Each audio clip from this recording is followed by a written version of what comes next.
story starts with our main character on a battlefield fighting a horde of demons. The demons keep coming towards him, trying to destroy the castle, but he uses his fists and explosive attacks to kill the living heck out of them. Showing no mercy, he even stomps on some of them and throws them away. And by the time the enemies realize that this guy is a hero, it's already too late. Then we see a mild transition from people cheering, "Hero, hero!" and "hero" to cute sound of woof, woof, and woof. It's a cute dog, and the guy is sitting on a bench with a work pamphlet in his hand, wondering why he saw the dream again. This guy's name is Sato Sosuke, an 18-year unemployed feisty-looking fella who wonders why he got the dream of being a hero again. Let's move back 5 years ago. It was August of his first year in junior high when Sato discovered a different world. The same day, Sato was attending a party at his neighbor's house, who was also his childhood friend, and the two seemed to have a nice little thing going on for themselves. At this point, Sato was down for the cutie and found her birthday to be the perfect time to confess his feelings, not knowing what kind of irregular hell was coming his way. He even got her friend a pretty necklace, which, to be fair, looked amazing on her. She looked so beautiful that the simp Sato decided to confess his feelings and was brutally rejected. Well, sort of. Getting so disrespected, Sato runs away like a chicken from a farmer and even gets nude to swim until something eerie happens. Being butt naked, he somehow got transported into another world where multiple people in a veil said that they were waiting for Sato to come and that they wanted him to save the world by becoming a hero. That's where the story of his interesting encounter with the other world came in, and things only got crazier from there. As soon as he sees many weird-looking people, Sato springs off while still naked. He asks these people who they actually are and where they are. To this, the mysterious people say that they want him to defeat the Demon King, but Sato, being the impulsive brat that he is, denies their concern and runs away as far as he can. These people are still talking to Sato, saying that he is the guy who is the key to their world's salvation and the chosen one. But the freshly heartbroken Sato just cannot adhere to their creeds and keep jumping around like a chicken once again. Suddenly, a very pretty-looking girl with a veil on her head comes and says his name in a cute voice. She refers to Sato as Susuke and tells him that she wants him to become the hero of their world and save it.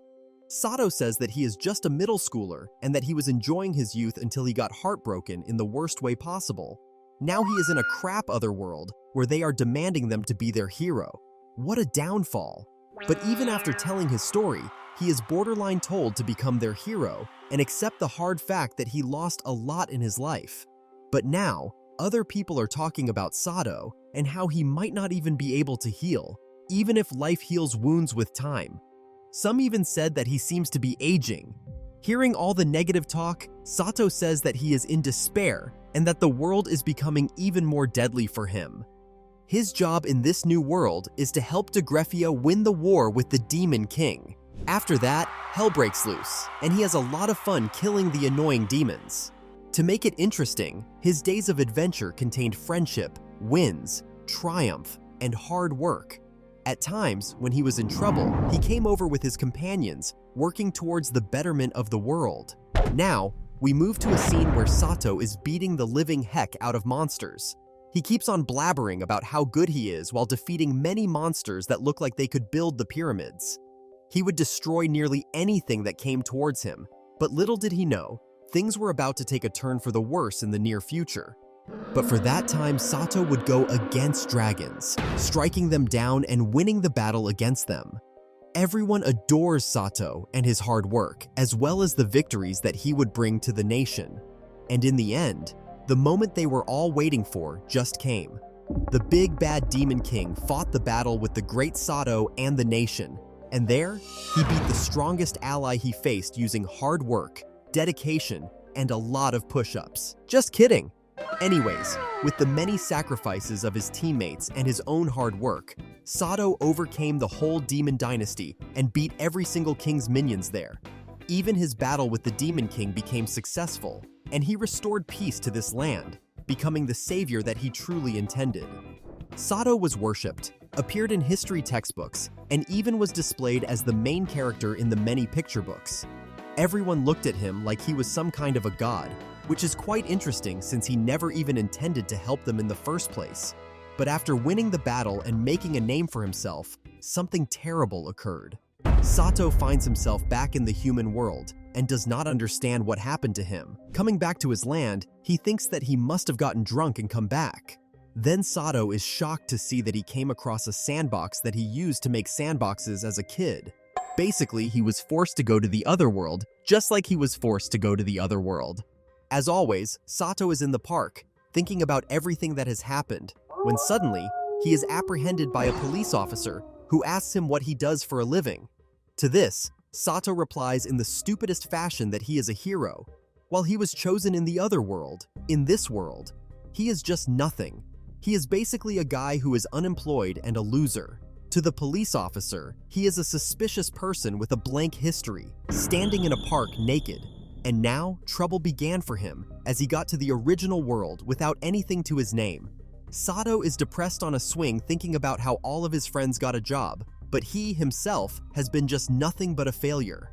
One of his friends, Ko, got a job and Yoshi also got into an elite school, but he hasn't heard from Ken, who is his best friend. He thinks that his best friend must have moved to further studies, and Sato himself has been feeling nothing but anxious at this point. Sato thinks that he doesn't want much from life. He only wants to be someone whom his friends and family wouldn't worry about. He even made a lot of people cry when he came back from Degrifia. As he was thinking about everything, Sato heard a voice telling him to stop. It's a girl who is being teased by some gang members, telling her to hang out with them. She tells them not to come close to her, but they keep teasing her more and more. Sato wonders who those guys actually are. He then goes to the guys, who seem not to be surprised and do not treat him as an old man and calls him an old man, which makes Sato angry. They totally disregarded Sato's sole presence and kept teasing the girl.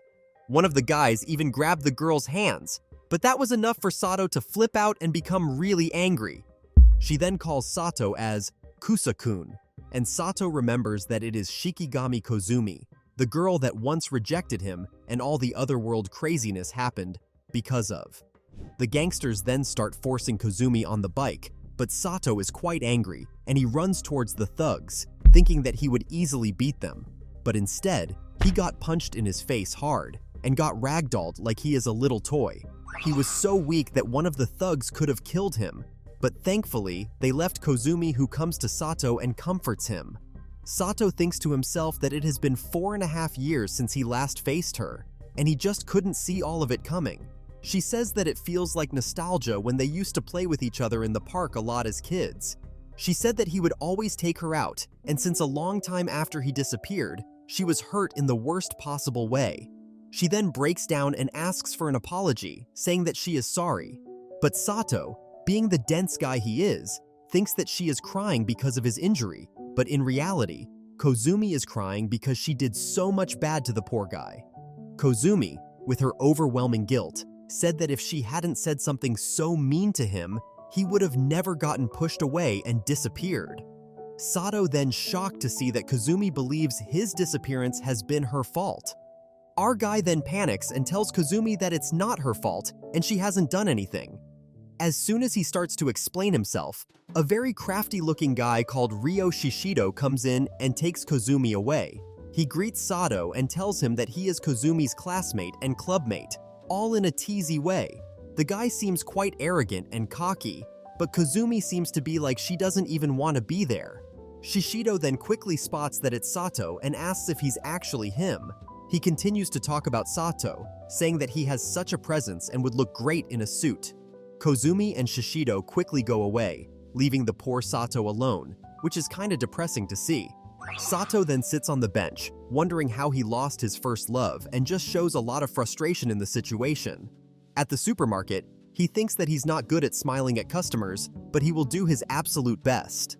One of the customers mocks him, asking if he even completed his compulsory education. Suddenly, a very hot-looking girl with a huge heart comes and asks the nerdy woman whether she wants something from them. This is Sasamine-san, who is hotter than the sun itself. She quickly solves the customer's problem, and it's such a fun-filled adventure to see. The owner of the supermarket reassures Sato, saying that he would learn little by little, step by step, and heart to heart. Sato appreciates it and says that he found a great part-time job. While walking home, Sato thanked Sasamine and said that he appreciates her help. However, being the humble hottie she is, Sasamine says that she should be thankful to him for helping her with a lot of heavy lifting. Sasamine is a senior at their job and has a big heart, is caring, and is quite kind. We are looking at some kind of a connection here. He then asks Sasamine what she wants to become after her school, and she replies that she would like to become a nursery teacher. She asks Sato the same question, but our poor MC just doesn't have a proper answer. He gets into the cycle of self-pity and says that he doesn't really have anything in mind, but Sasamine suddenly body checks him and says that he is buff, his arm and veins look like worms, and he seems like someone who definitely puts in the effort. Sasamine simply says that he will find something for sure. They then have a cute moment with each other and Sasamine really tries harder to cheer Sato up. Suddenly, Sato's eyes lit up and he got very off his back. He spotted something on the back and told our cute Sasamine that he would try to walk home as much as he could. He then asks her for her contact number, and she is surprised to know that he still has a flip phone in this day and age. As Sasamine goes home, Sato is still thinking about his presence. He is sure of the fact that it is the presence of a creature wrapped in magical power. To make it interesting, he has been noticing it ever since he returned from the other world, which is quite an interesting thing. Sato wonders why exactly it is in this world. In order to investigate the creature, Sato is convinced to move above and beyond, trying his best to find the new monster. Suddenly, he finds out that there are actually two magical beasts residing here, but both have too much magical power, which is quite rare. Suddenly, he sees a man who is badly injured getting ragdolled into the same thing again and again. The mysterious guy thinks that it's ridiculous for a civilian to be inside a barrier where only monsters can be. Now, we see huge feet over a car, which is quite surprising. It turns out to be a huge tiger beast, with a tail so big it could destroy buildings. The tiger tells the hero that if he could even think about escaping him, he would eat them alive. This was a threat to Sato, but the hero then says he wouldn't let ordinary people get involved in this mess, which is very kind of him. The hero then uses magic and fights the tiger again and again, which surprises Sato to the next level.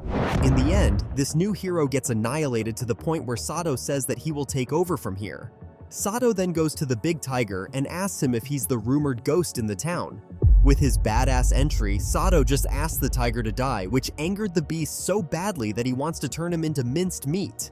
But with a single attack from Sato, he gets turned into a minced tiger himself, which surprises the hero as he couldn't even see anything. The tiger kept coming back to Sato, but would ultimately be destroyed no matter how hard he tried. Sato then does a magical uppercut, leaving the tiger in awe, thinking what the hell even happened here? The other hero is stunned to see the abilities that Sato has because he destroyed the one big tiger so easily, making it look like a child's play. Now, the tiger beast is asking for mercy, but Sato doesn't stop. He keeps punching him to the point where nothing but minced meat is left of him. Sato then thinks about his ability, which is the reinforcement spell that he used on the tiger after a while, but surprisingly, it worked quite well. The poor hero is on his knees, thinking about how powerful Sato actually is. He then asks who actually is he and how is he so strong, and Sato replies that he is no longer a hero, he is just a courageous man. The hero then bows down, asking for forgiveness, and even asks Sato to make him his disciple. As he goes back to his place, Sato is tired, and he thinks that it's because he used the enhancement technique after a long time, which could have taken a huge toll on his body. However, he is still amazed by the fact that he never expected magic to be used on Earth. Suddenly, he hears someone calling, and it's the same hero he had saved before. The hero introduces himself as Koji Tatasuki, and he carefully asks for an apology from our hero for barging in so quickly. Koji thanked our hero for saving him, but Sato was so confused that he closed the door once again. He then asks about Sato's abilities for him to go on another mission, because there are no reinforcements expected. Sato wonders what the hell is happening on Earth, and suddenly, a very spicy-looking woman in a suit walks in the place, where she wants to discuss something with our main hero, Sato. She introduces Altaria, which is the largest magician organization on Earth. It is revealed that both of them are from the Alteria Magician Organization, which is the only magic school on Earth. Koji is a third-year student in the senior department, and this surprises our main character, since he never expected magic to be handled so perfectly on Earth. Moreover, besides Tatsuki, there are 4 more people who are magicians in the city, and they are in this city for practical training. Their group contains the Holy Sword users of the Kanto School, which 5 students lead. The woman then reveals that their training in the city is done so they can destroy the demons. Moreover, their goal is also to wipe out the demons that have appeared in the city and to calm the flow of the spiritual vein. Then, Koji reveals that the demons are quite powerful, and it's odd because last night's blunder was something he didn't expect. We see our overly weak hero frowning upon the fact that if this continues, things would turn out to be bad, and everyone in the world would be wiped out. This is the exact reason why they are asking for help from someone like Sato himself, and Koji again requests Sato to help him formally. Sato then gets worried and asks how many people are left in the city, and the woman replies that there are 14 more, but one of them is quite big and strong. Sato gets all riled up and offers to help afterwards. Even though Tatsuki was in favor of Sato helping, the woman with them really discouraged his help and said that he knows nothing about the circumstances of the magician. She then goes on to roast him, saying that he is a half-baked magician, claiming to be a magician. On the other hand, they would be forcing this man to work for free since Alteria also doesn't reward irregular magicians. The crazy woman keeps roasting him, and this time she says that working for free would be only done by someone who is stupid and is not like an adult. However, Sato retaliates by saying that this isn't just a matter of profit and loss, and that even he can understand this much. He even says that he doesn't know much, but he would love to help them save the world, even if it means him not getting a penny. Sato then gets worried but angry at the same time, saying that due to the demons, he and his family might also be in trouble, and that he can't just live his life knowing that there's a huge danger out there. He even says that he shouldn't fall behind them, which basically got the girl turned on due to Sato's excitement. The woman says that they are also in a situation where they just cannot have a selective mindset and ultimately asks for Sato's help. She goes away, saying that she will come back with more information very soon. By this point, the useless Sato on Earth has a new mission, and that is to save people's lives. He doesn't believe that he can do it, but he does believe that he will actually get the job done. Some other time, Tatsuki meets him, telling Sato to come with him. He even goes on to ask Sato if he has given any thought about making him his discipline, but Sato basically rejects all his advances. They both then go to the meeting place where all of the people from the academy are standing. Everyone is interested in Sato and what he would bring to the table. Sato realizes that Mrs. Tamura is talking about these people from Alteria. First, we see the Holy Sword user of the Kanto School, and the first impression that Sato has of these people is that they all look really good and strong. According to him, the girl behind Tamura, who has black hair, looks gorgeous and cute at the same time. But his world is drifted apart when he finds out that Kazumi, his childhood crush, is one of the people in this group. Looking at her, he quickly hides here, and Kazumi herself is confused on why exactly Sato is there. She quickly wonders what the hell is going on, and things look quite odd to Kazumi. But there, our hero suddenly realizes something crazy. He looks at the shiny prince, and it was the same guy who met Sato earlier. This guy is revealed to be Kazumi's boyfriend. His whole world starts shaking after he realizes that Kazumi is also in a magic school. This is where it is revealed that the divine practitioner is a talented woman who excels in all the medical magic. Moreover, thanks to her skills, she is also referred to as the healing priestess. To make things interesting, she is also a summoner and has contracted several high-ranking divine beasts. On the other hand, Shishido is a mage with a special attribute of lightning magic, which is not our usual matter like earth, fire, magic, or more. However, he is a chosen man who uses the holy sword called Excalibur after several hundred years. Things seem awkward but interesting at the same time for our hero, who just realized that this group contains 2 of the people he already knew. He reveals to Tatsuki that Kazumi is his childhood friend, but he has no idea that they are magicians too. However, Kazumi and the guy don't really realize it's Sato, because he wears a stupid mask and is not known as Takahuki with the help of Tatsuki. One of the girls in the group gets angry at Sato and tells him to show himself already. As soon as Sato shows his mask, everything says that he looks stupid and crazy. Mizuki, one of the group members, gets so angry at Sato that he wants to attack him, but is ultimately stopped by the Holy Knight hero. The guy's nickname is Ryo, and he makes Mizuki look like she's a cute kitten. Mizuki then goes to our hero and asks him what his name is. So, to make it interesting, he names himself Cabbage Taro, which angers Mizuki even more. While everyone is still skeptical of the newly fake person of Sato, which is Taro, they agree to his help because that is more crucial than ever. In the group, there is Mizuki, Ryo, and Kazumi, and then we also have our guy, Tatsuki. Now all of them are moving to the mission where they will search for Yukai and eliminate them as soon as they find them. Mizuki then wonders that breaking up with Ryo was so depressing, and they are all moving towards their mission. Suddenly, we see one of Kazumi's flashbacks from when she was a kid. She wonders why she cannot live like a normal child, and it is revealed that Kazumi is actually from the Shikigami family, who are a series of excellent magicians. She has many responsibilities to fulfill, and day after day, she had to find some of the most rigorous training you would find in the world. As a kid, Kazumi felt suffocating and even ran away from her training at one point. She hated her father, mother, and even her grandfather. Life was very dark for her until she met Sato, who was the only source of good for her. As Kazumi is thinking about the past, a bloodthirsty wolf comes to her and starts attacking her, but she is ultimately saved by Ryo, who asks her if she's okay. Their boss praised Ryo for using his overpowered magical powers and killing the beast in one go. However, Ryo says that these Yukai or beasts are nothing more than targets for him, and that there would be no use of his holy sword here. Everyone asks Kazumi to not let her guard down there, but Ryo says that he would always protect her. But in her mind, Kazumi is thinking that she and Sato have to talk, since she doesn't want him to always stay in the dark. In other words, she doesn't even know that her poor boy knows everything that has been going on. On the other hand, Tatsuki is now facing an ant-type Yukai, and together with the girls, they are able to completely destroy it. After killing the ant and making some minced meat out of it, our heroes think that it was a decent challenge for them since they needed to work hard together in order to defeat it.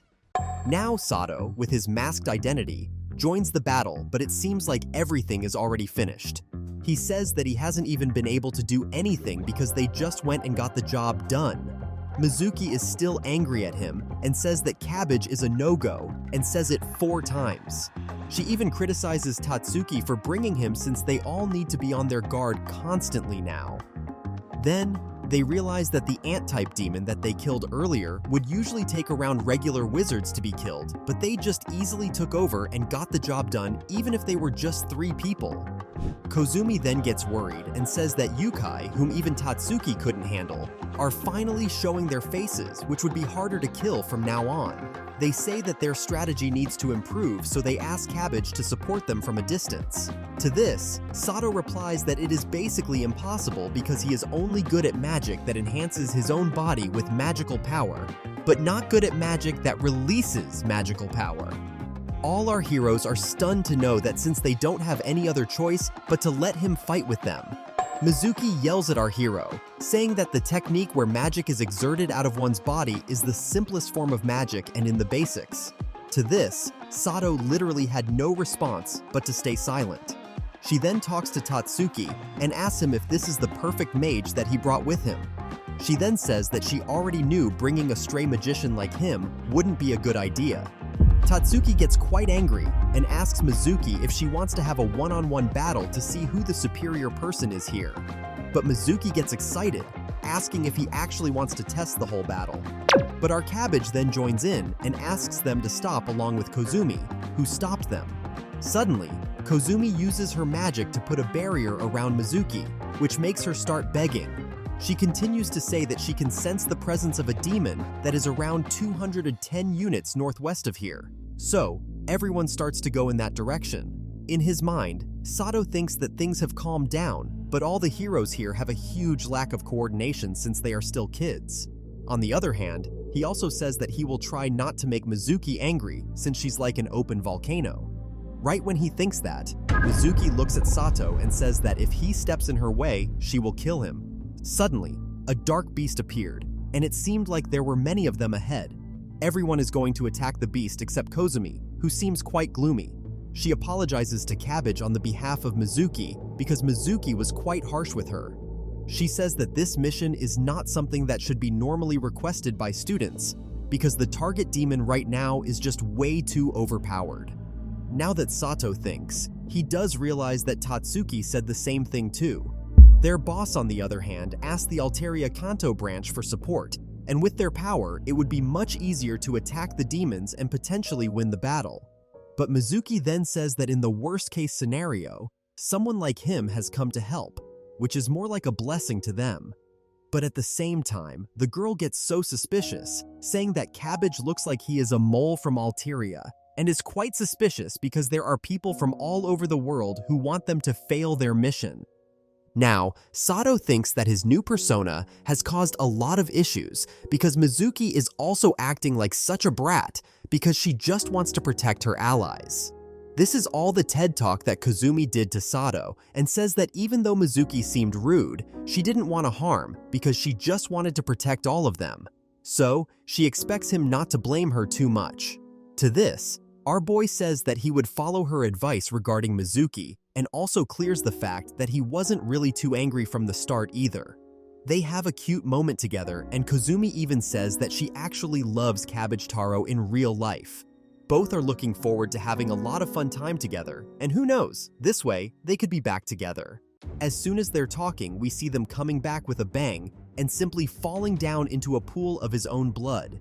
He says that he encountered a huge demon who approached him in silence and in an instant destroyed her.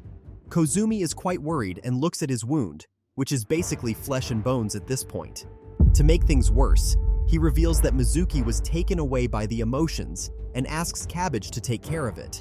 However, in a sudden twist and turn, Cabbage attacks the weakened Tatsuki by walloping him, and he goes flying away. Kazumi asks why he would hurt him, and to this, Cabbage points towards Tatsuki, who is slowly turning into a demon. Basically, it is then revealed that this is a shape-shifting demon who is pretty good at the skills that he possesses. The demon then comes alive, and it looks like a huge monster that says that humans talk a lot.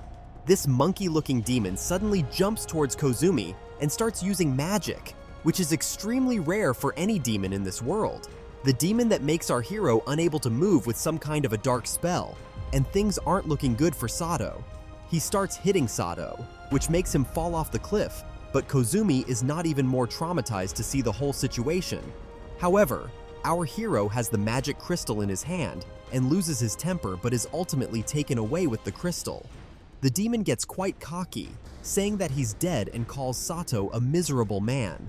Kazumi felt helpless for a moment, but then she came back saying that if there's anyone who can beat this demon, it's her. The demon then quickly tackles her, and it seems like he's quite a big challenge for our little girl to manage.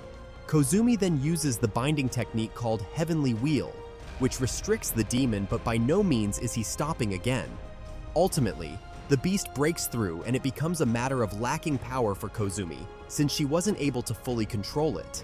Now she is once again drowning in her own pity, but ultimately gets out of it, and starts to hit the best with a punch, but is ultimately overpowered and thrown away like a little toy.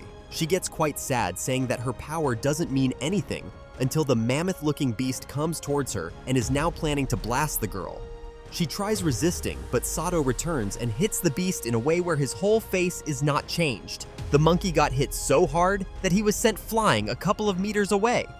Sato asks the monkey to move with him towards the rooftop since he lost his temper after such a long time. Sato is surprised that even if he punched the monkey with an intention to kill it, it is still standing strong. Maybe he is just a little bit rusty at this point. The monkey demon gets super angry, telling them not to think badly or underestimate his abilities, but as soon as he attacks Sato, he gets destroyed, and his hands and legs are cut without much struggle. The monkey demon thinks that the power that Sato has is also demonic, and blabbers things about this whole situation until he is ultimately crushed by Sato himself. Kazumi gets some courage and is impressed by Sato, who is not tired of fighting. So she helps our hero pinpoint the shortest distance towards their next demon target. From there, Sato says that they should rush towards Mizuki and Tatsuki's place. Kazumi then gets curious and keeps forcing Cabbage to tell her name, but our main hero is quite focused on just the goal and not revealing his true identity. But suddenly, Sato discovers something crazy, and it is a magical tool that you put on someone if you want to control them and manipulate them. In other words, the demon was being controlled by someone, and it might look like a plot of Rito of Healer, but trust me guys, it's not. Elsewhere, we see Mizuki fighting a similar demon that just got killed. She gets overpowered again and again to the point where she is vocal about her getting hurt. Both Mizuki and Tatsuki have a hard time fighting this huge demon, which is just stronger and bigger. As Mizuki is about to be destroyed by the demon, Sato comes in, stops her from being destroyed, and kills the demon with one punch, which is something no one was expecting in the first place. Tatsuki thinks that he is indeed the strongest because he killed the demon with a singular punch. Their boss lady comes back and praises Sato for doing such an amazing job. He then goes home in fear of other people finding out his abilities, which is something that everyone found odd. However, Kazumi seems troubled and there's something that is going on in her mind. Back at their magical school, everyone is evaluating the battle, and it is revealed that the total number of demons they have defeated are 7. They all think that Cabbage is a strong guy, but Mizuki is still troubled. She says that the demon came to them posing as Kazumi, and someone is definitely controlling these beasts. Ryo, on the other hand, is obsessed with Cabbage, saying that aside from enhancement magic, he's quite useless. I can sense some jealousy coming here. The boss lady then wants to discuss the next hunt with everyone. She says that even though they have defeated almost all demons in this town, the last one lurking at the mountain is a big one and the topic of concern. The boss lady also said that if the demon drops into the town, it will do immense damage, destroying everything. She then also says that they will carry out the killing of this demon tomorrow night. To make it interesting, this would be their final mission in the town, which is something that is quite interesting. Everyone agrees on it, and the scene continues. Kazumi gets scared, saying that this demon would be quite stronger, maybe even stronger than the monkey who almost annihilated them. But then, the boss lady said something so outrageously worrying that everyone got scared. She told them that Cabbage would not fight this battle, which stunned everyone present except the God Complex man Ryo. However, she continued and said that his background is something that could affect their careers, and it's just better if they don't know about him. Mizuki asks Kazumi if she could ask her parents for help, but Kazumi replies that they are overseas. It seems like no one is going to get any help, and now Sato will also not join the battle. Ryo then says that they shouldn't worry, and if they work together, they can win the battle. He then yaps more about how they weren't completely helpless against the monkey demon, and they could actually help him against a barrier for a pretty few seconds. Then, we get to know that the red-haired lady is also going to join the battle, which is something that soothes everyone's souls. Now, together, all 5 of them will be on a mission to fight the biggest battle of their lives. As everyone goes away, the boss lady asks Kazumi to stay as she wants to discuss something. She then asks her about the monkey demon she fought and how special that individual actually is. They have a little discussion with each other and Kazumi goes away. Back at his job, our poor MC is actually lifting a lot of boxes, aching, and having muscle pain. I guess even the strongest of people go through this pain. As he drops everyone, his coworker, Sasamina-san, comes and asks him if he's hurt. He takes her hand and stands up, which excites Sasamine so much that she blushes and tells him that his hand is quite big. In a lot of anxiety, she tells Sato that if he is not feeling well, he could just go home instead of toughing it out, and they could talk to the manager. However, Sato says that it's just muscle soreness and that he will be fine. However, Sasamine insisted that no matter how strong he is, he shouldn't be pushing past his limits here, which is why our overpowered hero had to leave the job early. At home, he sees his grandparents and his grandmother said he's got a visitor. As soon as he gets in the lounge, he sees Kazumi, who is waiting for him in his room. Sato is stunned to see her. As soon as the conversation starts, Kazumi says that she feels sad for barging into his room like that. She said that she wanted to ask him something. She asks him why he is moving like a weird little robot. but he replies that it's just muscle soreness.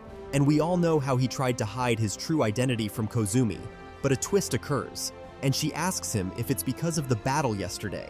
He then gets stunned to know that Kazumi knows all about him, and even said that she knew it was him all along from the beginning. She asks Sato why he hid his identity, and even if he was suffering in and out of the magical world, she could have helped her because she belongs to a family where magic is normal. She then asks what he has been doing for the past 4.5 years, and how he ended up learning magic. He then tells his previous love interest all about the past, and how he went to the other world, saved them from the Demon King, came back, and got himself into a funny little situation with the police. After hearing his story, she was stunned and said that she was quite worried for a long time. As he is yapping more and more about his story, Kazumi gets so annoyed and says that she isn't here to hear this kind of talk. Our poor little Sato is in shock now. She asks him why he has been lying to her because everyone is worried sick about him in this world. She just couldn't believe such a story and thought that Sato was lying to her.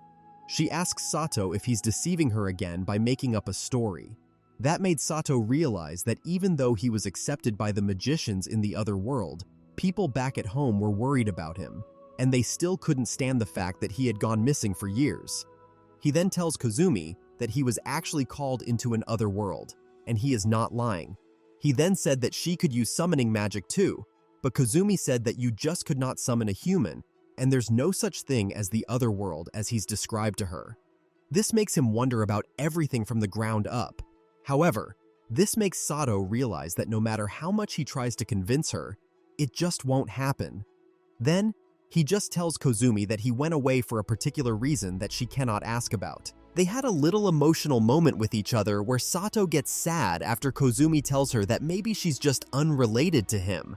So, she picks her stuff up and leaves. She says that it's not like him to push other people away with lies. Then, Kazumi asks her if he has done something bad in the past 4.5 years. As they are panicking together, Kazumi calms down and tells him that they are all going to fight the monster tonight. However, he can't come with them, and they can deal with the monster all by themselves. After she leaves, he lies on the bed and cries, thinking that he just wanted her to believe his story. Then, our poor boy went to sleep and woke up to Sasamine calling him. However, it's someone else who tells him that the people who are there to fight the demons are actually in danger. The person on the call tells him that everyone will lose their lives if he doesn't go to help. On the other hand, everyone is going to fight the demons, and they are ready to fight. While everyone is hyped about the whole fight, Kazumi is looking quite gloomy. Tatsuki adds a talisman on a tree, saying that with it, the mountain will belong to them, and that it is good to ward off people. Mizuki then asks Kazumi if the thought of Cabbage not joining the battle worries her so much, but Ryo says that he will protect them all and that they shouldn't worry. Now, everyone is ready, and they have finally reached the summit. They went to the place, but nothing really happened until something from the ground appeared, and it was a giant salamander the size of the Eiffel Tower. Ryo gets excited to see that such a giant monster has appeared, and so does Kazumi, who is going to use summoning magic to summon something the size of the monster to hit it. She summons a divine beast called Swift Wolf, which is one of the biggest things they've ever seen. The white wolf goes towards the salamander and tries to stand and bang with him. However, he literally destroys the beast with ease. What's crazy is that even though it's just a salamander, it has speed with size. That's where Ryo comes and pierces the big salamander with his lightning magic. They all attack the monster to the next level, but he is still unfazed, and they can barely strip his outer layer. Now, Ryo says that it's time for the Holy Sword to make its appearance. However, Kazumi is stunned to see that even her sealing techniques would never work on the salamander. Then, the redhead baddie boss joined the chat and decided to show her with her own technique. She told everyone that the scars are a bit unusually hard on the monster and that she will hit it with her own powers. So, she makes her attack and puts the huge salamander in the air just to use her piercing attacks, which, at the moment, feels like a complete annihilation of the badass monster. The monster was destroyed, but as soon as everyone saw it the second time, it regenerated faster than Gen Z, denying responsibilities nowadays. Mizuki gets worried, thinking about how they will deal with a monster if he can't even die. The boss then tells everyone not to panic, that she will rip the armor off once more, and once she does that, everyone should attack it with their magical abilities. In other words, if they all unleash their maximum firepower, things could be better, but now, the angry salamander had other thoughts, which made the boss careful, and she told everyone to fall back. The monster then throws something out of his mouth, which is revealed to be a high-power attack of his tongue, and he grabs the boss with it. Everyone comes to save her, but she calls them idiots, and they should stay back. The salamander then eats her alive, which surprises everyone, and even Ryo, who seems like the toughest of them all, is quite surprised with this move of the salamander. This seems like the end for Tsumura, and everyone is quite worried about what happened to her. Holy shit! Our sensei does not have plot armor. Now, Kozumi's wolf is also struggling to fight the monster, and Mizuki tries attacking him, but gets hit by it and saves Tatsuki. Kozumi is just standing, staring the monster dead in the eyes, thinking what should be their next move. Everyone is fighting against the badass monster, trying to use different binding attacks, but it is so overpowered that it would never falter. At this point, Ryo, with his overpowered abilities, decides to call upon his holy sword, because now is the time. However, during the time of the calling, Ryo would be totally defenseless because this sword uses 80% of his magical energy. Now, our heroes are focused on buying some time for Ryo, but the salamander is ready for his next big attack. It uses what seems like a roar on everyone, which throws them away. This time, the monster's shockwave is different from the last one because it seems quite provoked. Ryo tells everyone to leave him and go away. As one of the heroes tries to save Ryo, she ultimately gets the barrier broken and completely destroyed, which angers Kozumi to the next level. All three of the girls, including the overpowered Tia, are helpless without any support left. But now, Tatsuki is quite angry at the whole situation and is fired up completely.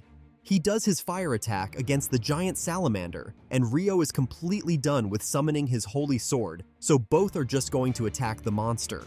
The claw of the monster comes to Ryo, but he easily fends it off using his holy sword. He does a lot of cuts on the salamander, looking all cool, but now, it seems like he's done with all the play, so he decides to finish the salamander in the final blow. However, the annoying monster just isn't ready to give up and throws his scales towards Ryo, which surprises him. But above, we have Tatsuki, who is attacking the weak points of the lizard. Everyone joins the battle, and it seems like they're not up, but on the front, Ryo seems to be attacking the lizard head-on and ultimately slashes it in half, cutting it in the most gruesome way possible. Now, Ryo's sword is returning, and there's some moment of calm for everyone. Now, our heroes seem to be happy, and Tia is the only one who is saddened. Kozumi calls Tia, but she just doesn't listen. She wonders if no one can listen to her anymore.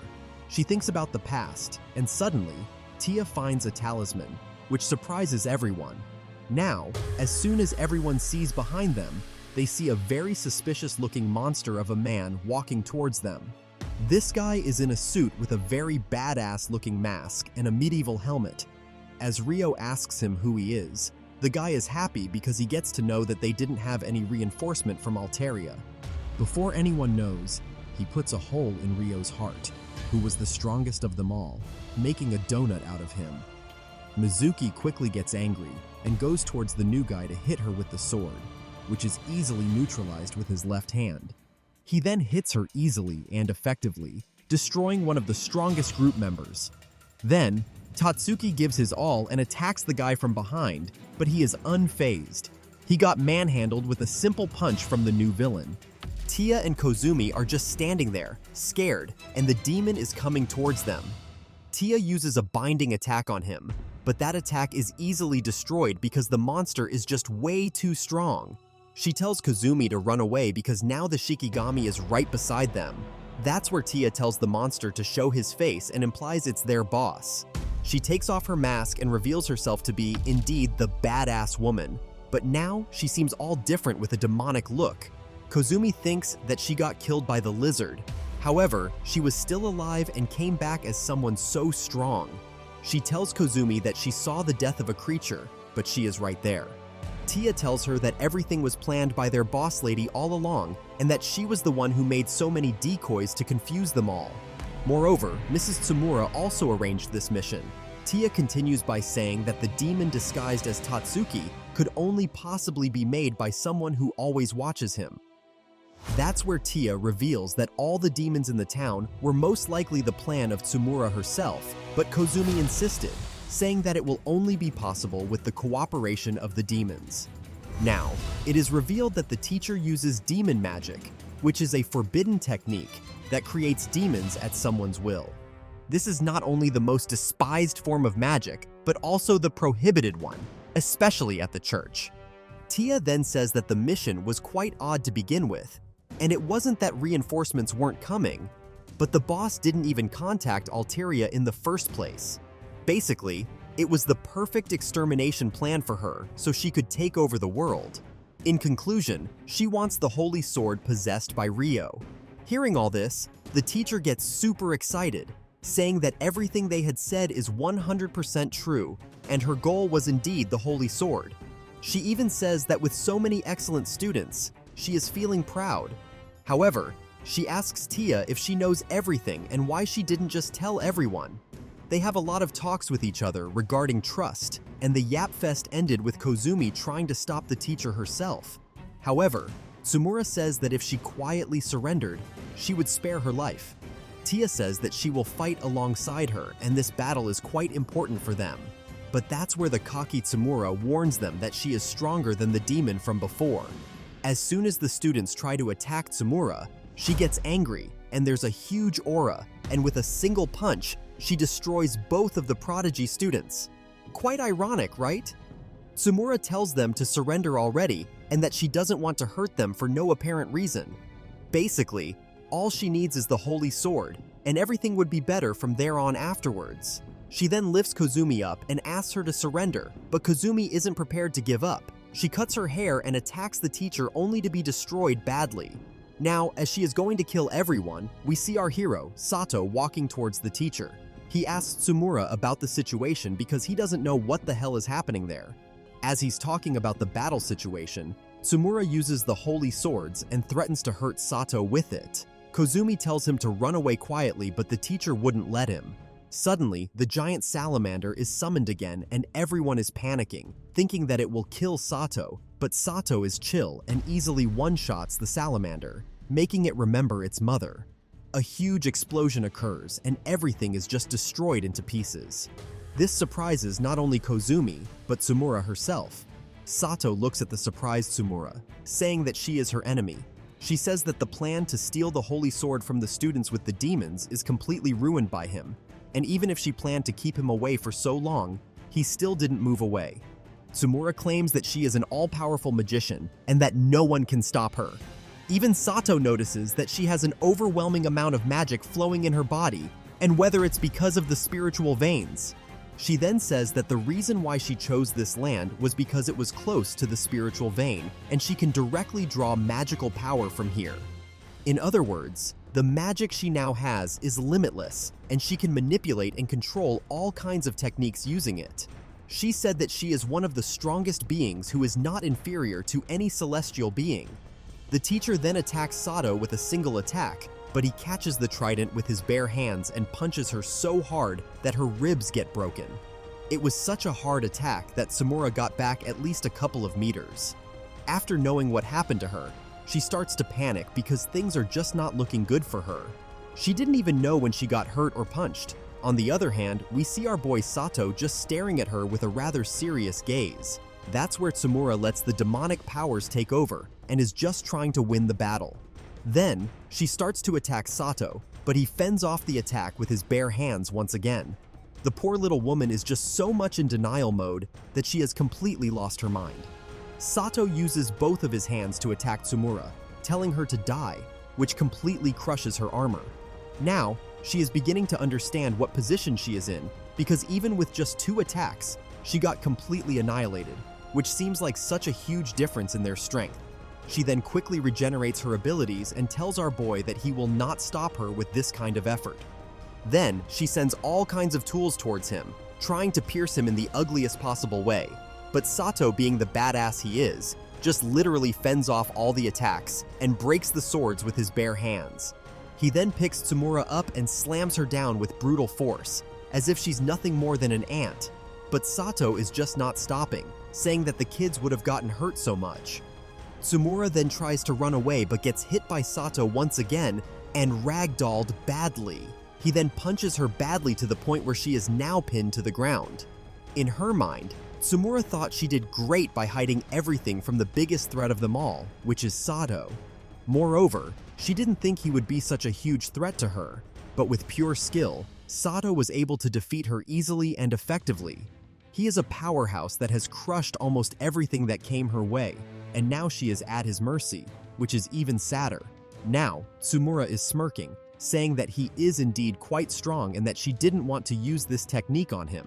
This ability is called spiritual vein interference, and she had already prepared it to the maximum power before shooting it to our MC. Suddenly, she becomes one with a lot of rocks on the ground and turns into a big golem herself. She wants to grab Sato, but he is ready. So, the golem Tsumura now hits our hero with maximum power, but he dodges it due to his exceptional speed. They both fight with each other till hell breaks loose, and even Sato struggles a bit to keep up with this technique.